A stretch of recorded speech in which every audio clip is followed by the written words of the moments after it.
Hello there ladies and gentlemen, I'm Paul TX141 Walsh, welcoming you to an all new World of Warships gameplay today on my channel.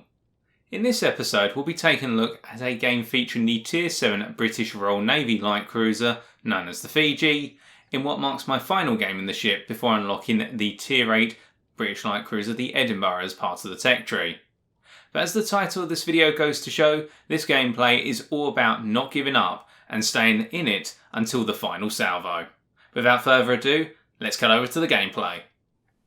As we load into the game, you can see it's a Tier VIII Domination match on the map Crash Zone Alpha, and we are in a division with our two good friends, Z, or Zero on in full, and Le Marie, or Ben in short. Z is sailing out in the Tier VII French premium battleship known as the Strasbourg, and Ben is sailing out in the Tier VII tech tree French destroyer known as the Vauquelin. Although I believe that's probably not the correct pronunciation, so feel free to correct me in the comments section of this video if you wish to do so.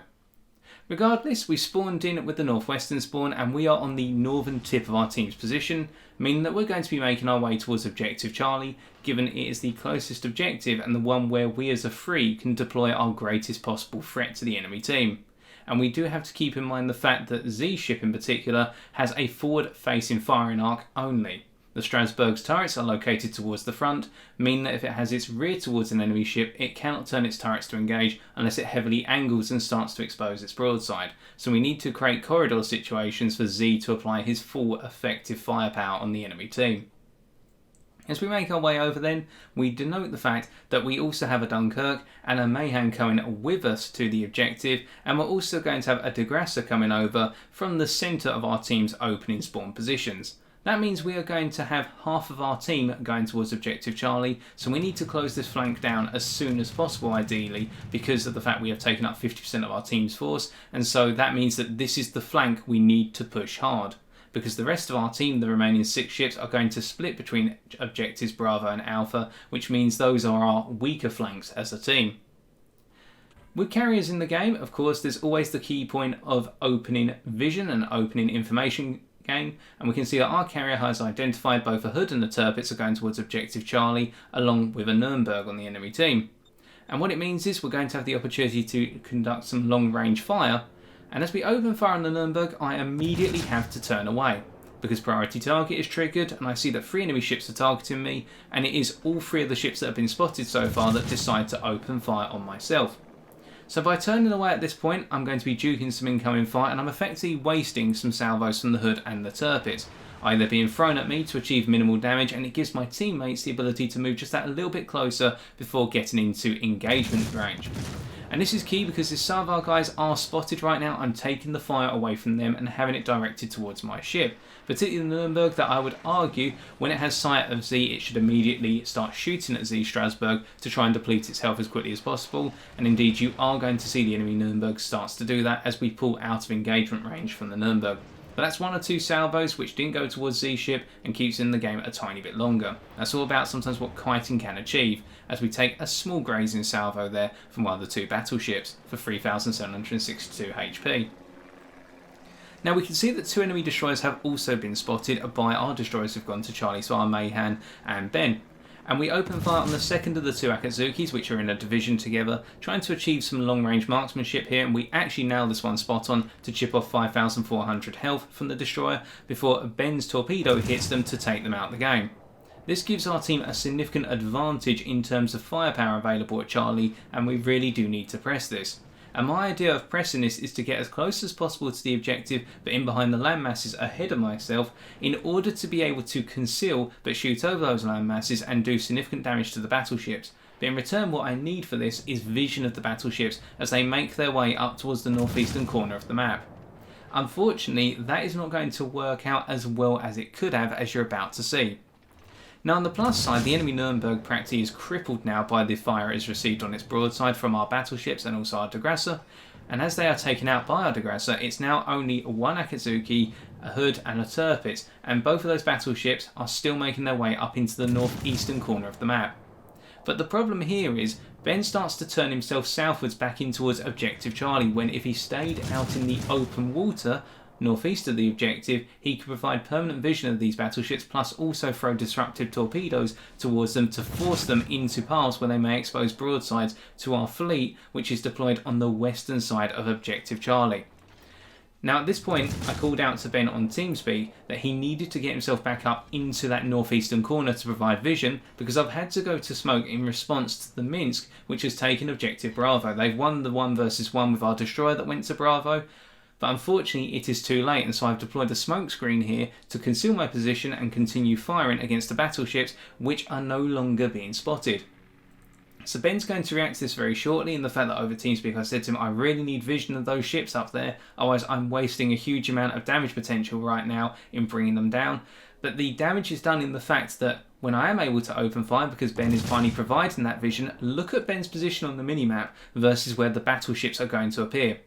Both the Hood and the Tirpitz are relatively fast battleships for their tier, meaning that they can come around corners rapidly against destroyers that are playing close to landmasses, and Ben finds himself getting ambushed effectively by the 2 battleships as he tries to make his way back up into that northeastern open water area. And in return he is going to fall, but in the process of falling, because the enemy battleships had to open up with their main guns and they continue to push forward, Ben is going to trade himself out in order to enable me and some of our teammates to be able to do some additional damage to these battleships before they can potentially get back to concealment. So this is a positive trade in the long haul, as we will see, but in the short term it's a huge costly trade in the fact that we have just lost a key destroyer and a key intel gatherer for the rest of the game, what the Vaklin being a very fast destroyer and one with some very dangerous torpedoes and also long range artillery. But nonetheless, we press on, and it's at this point, with my smoke screen having 20 seconds left before it dissipates, that I decide to get ready to start retreating. Now, I do not have Concealment Expert on the Fiji in this gameplay. I've got a 9-point captain. I've only used 6 of the captain points, as you will see post-gameplay in terms of what I've invested in. But the key thing to note here is that I'm going to be pulling away, but I recognise the fact I will be spotted as I pull away, with my detectability by sea being just over 11 kilometres. But the idea here is to kite and frustrate these ships and get them to keep firing at me. Because if I can keep them spotted and keep dealing damage out over time, I can use heals to offset the damage I do receive, and I decide to stay relatively broadside to the Hood here because I can see that it is throwing high explosive at me and not the preferable armour piercing, which would have a good chance of citadel me, what with the better arming times on the armour piercing of the Hood for dealing with light cruisers. But we're able to bring the Hood down by trading shells here, and now we've just got to worry about the Tirpitz. But you'll note that I'm conscious of the fact that the Tirpitz seems to be a little bit more clocked on with regards to what shells it should be using, so I'm going to be angling and only bringing in my front guns where I can, where I feel it's safe to do so. And I'm also throwing down some torpedoes here, the idea of these torpedoes being predictive to try and make sure that if the Tirpitz did a hard turn to its left or to its port side to move down in towards Objective Charlie and to retreat, those torpedoes would catch it out on the aft of the ship. I am not expecting it to continue to push forward all the way through Charlie and towards our teammates for the simple reason that would be a suicidal play in this game. But with our smoke screen now coming up, another smoke screen being available to us, we're going to trigger it immediately, because what we recognise is the fact that the Tirpitz at this point, once we go into our smoke, will continue to be spotted by our friendlies who are still up here, particularly Z Strasbourg, and that means that we're able to chuck shell after shell salvo into the Tirpitz to bring its health down. But then, unfortunately, that Tirpitz disappears to a counterplay made by the enemy Akatsuki, the one left standing. But the enemy Akatsuki makes a huge misplay by overstepping their smokescreen here and sailing out into the open, and is spotted by our Degrasser, who's in the prime position to catch them out of position. And in return, this means that with my fast-firing 6-inch guns and the rather dangerous armour piercing of the British light cruiser tech tree versus destroyers, we're able to shred apart that Akatsuki to bring down both destroyers up in the top side of the map, up towards Objective Charlie. But now if we come back to our point right at the start with regards to team positioning, note on the minimap as we're working on finishing off the enemy Tirpitz here with some Fino salvos, that our team has completely fallen apart in the south and the centre of the map. Our Mayhan, who came up towards Objective Charlie with us, has decided to contest Bravo and successfully done so, which means that we are going to have an objective in our team's control for a period of time, but our team has lost a huge amount of map presence, particularly in the south towards Objective Alpha, and indeed we lost Objective Charlie in the process of dealing with the Tirpitz, the Hood and the one lone Akatsuki. And now if we look at the minimap once again, we can see that our carrier is now in a compromised position with both the enemy Minsk and also the enemy Kid, Tier 7 and Tier 8 destroyers respectively, making their way to deal with our carrier. And the problem is we're not going to be able to get there in time. So what do we do at this point? We are effectively going to be multiple ships down very shortly. We'll have our Mayhem fall into the enemy carrier's rocket planes on Objective Bravo. Our Bismarck is doing a suicidal dash versus the enemy New Mexico, Objective Alpha, according to the minimap. And this may be to trade ships, and it is to trade ships as we find out later on in the gameplay. And our carrier is about to go down with a Minsk getting well within its torpedo range of 4 kilometers. All it needs to do is deploy those torpedoes at close range, and because of their speed and their damage output, it's going to shred our carrier. So we are down multiple ships and multiple tactical assets at this point. Particularly the loss of the carrier is the most damaging asset, simply because now we have no damage over time capability, which can choose to strike any ship as it pleases. All damage has to be done within the firing radius envelopes of artillery pieces on our ships now. Well, the first thing we do is we do not give up, and we look for a way to get back into the game. And my assessment at this point is the fact that we are taking Charlie thanks to our 2 allies in the Dunkirk and the de Grasse, so we are not needed there anymore, and we here, I'm talking about myself and Z. Also, the 2 enemy destroyers that went after our carrier are now hugely out of position. Think about it. Your role as a destroyer is to put yourself in the best possible position to provide vision for your team. Look at where those destroyers are in relation to where the rest of the enemy fleet, bar their carrier, was last spotted, and what this immediately says is they're in a position to provide vision of, say, myself and Z, but they're not in a position to provide that vision so as to enable their team to shoot at myself and Z. They're too far forward and well outside of where the firing envelopes of their teammates conclude. So what that means in return is that Z and I can now go hunt the Kid and the Minsk, and I was pretty much ordering Z to go full speed ahead, and you'll see on the mini-map very shortly I'm going to tell him exactly where to start moving towards to cut off the Kid, who is going to go to their smoke screen because of the threat of Z.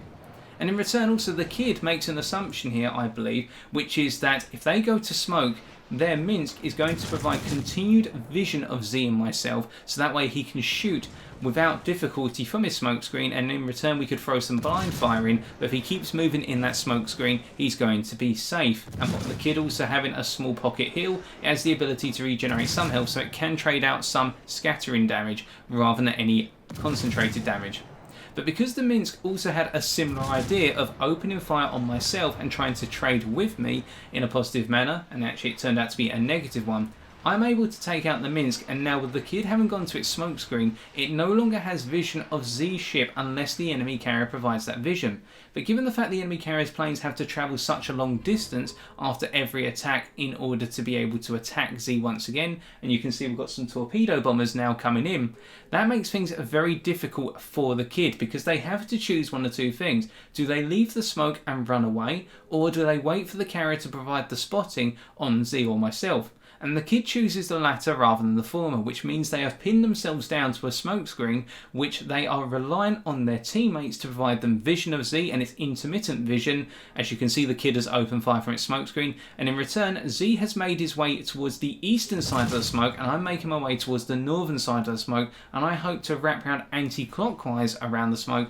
to its western side, so that way when the Kid has to make a break for it or the smoke dissipates, we'll literally have him on two sides, we'll have a crossfire in place, and no matter what the Kid does to take evasive manoeuvres, we're going to shred him rapidly. Because if we can take the Kid out, then that resets the balance of this game, because they'll lose, they, being the enemy team, they will lose their destroyer pieces on the chessboard. And destroyers are just as valuable as carriers in terms of providing vision, if not more valuable in terms of the fact that a destroyer can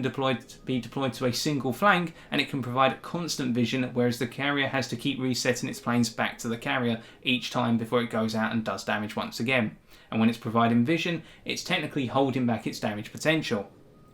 So as we can see here, the Kid has to make a break for it as predicted, but because we got into that northern position on their smoke screen and Z was on that eastern position, it means that we're able to catch him in a nasty crossfire, and here you're going to see the Kid's health come down after just a couple of salvos, and once again the British Royal Navy's armour piercing on its light cruisers is going to go to work very rapidly, as in this salvo we get the kill and pick up our 5th of the game.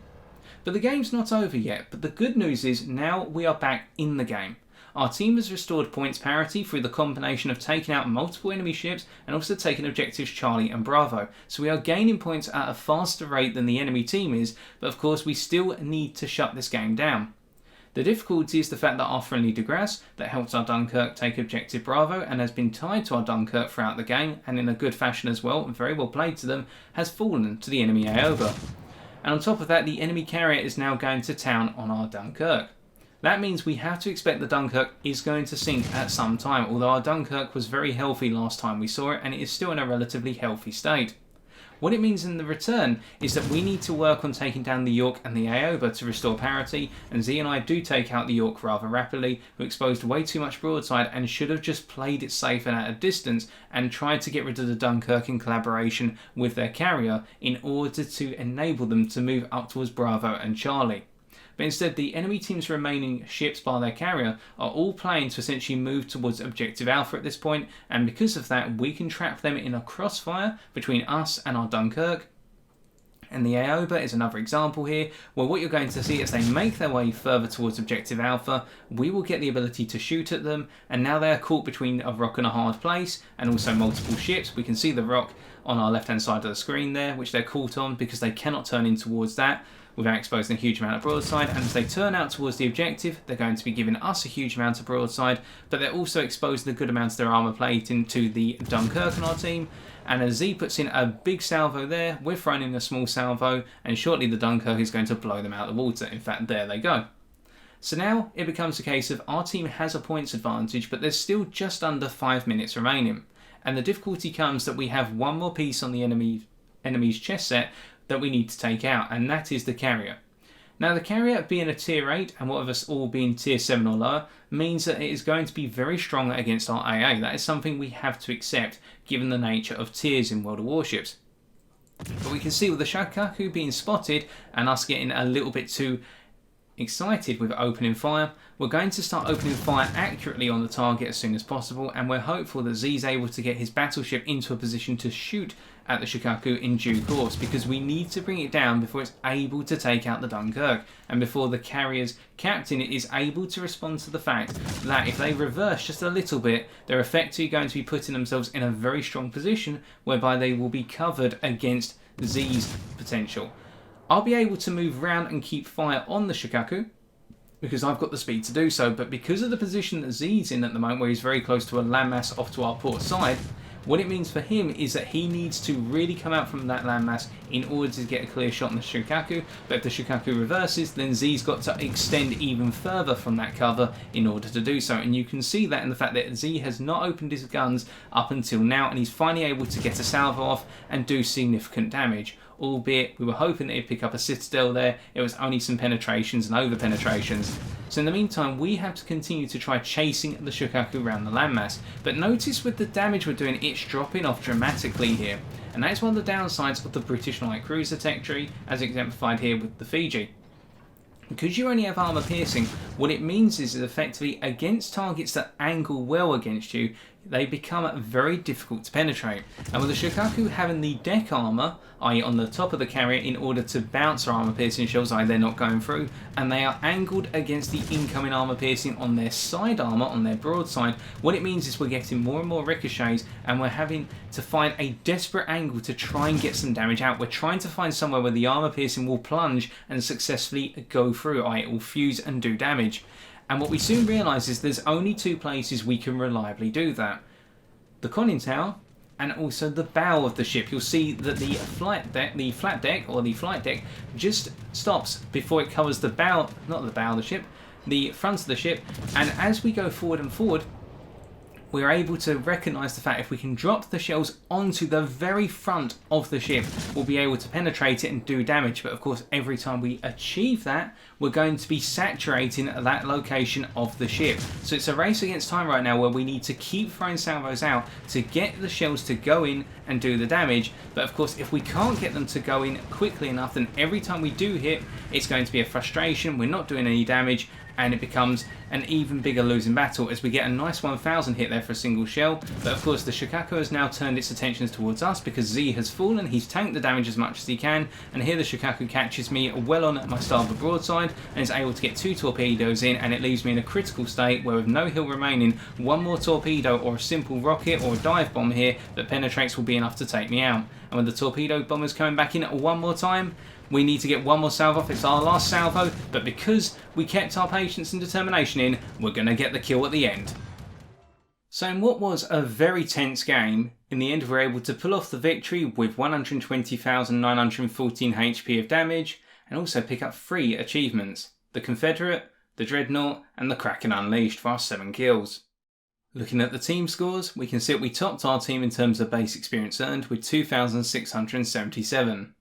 Our role in this game was to deal as much damage as possible in bursts. When we had the opportunity to smoke up and continuously fire at enemy ships, particularly the battleships, we aimed to do so, and when we had the opportunity to shut down the enemy destroyers, particularly the Minsk and the Kid, we went full pelt and achieved our mission. Coming on to our detailed report, we have no key items to note today and shall move on. And finally, coming on to credits and experience earned, we can see that after additions and deductions, we walked away with 502,307 silver credits and 13,829 commander experience. With that, that's all we've got time for today. If you have enjoyed this video, be sure to leave a like, comment or subscribe for future World of Warships videos on my channel. But until next time, as always ladies and gentlemen, fair winds and following seas.